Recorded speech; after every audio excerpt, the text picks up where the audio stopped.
నమస్తే అమ్మ భగవాన్ శరణం. నా పేరు రమాజీ. మేము ఇప్పుడు ప్రజెంట్ తణుకులో ఉంటున్నాము. మేము తాడేపల్లిగూడెంలో ఉండేవాళ్ళము. తణుకు వచ్చి 20 సంవత్సరాలైంది.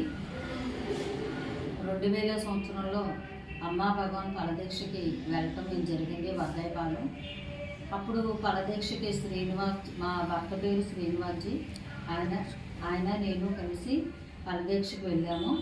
వెళ్ళినప్పుడు పలదీక్ష వన్డే పలదీక్షలో అందరూ ఇలా కూర్చుంటే భగవాన్ మధ్యలోంచి ఇలా నడుచుకుంటూ వెళ్ళారు. వెళ్ళినప్పుడు ఆయన చిన్న చెంగు ఈయన తలక అలా టచ్ అయిందంట. అప్పటి నుంచి ఆయన 9 రోజులు సచ్చిదానంద స్థితిలోనే ఉన్నారు. చాలా స్టేట్లో ఉన్నారు.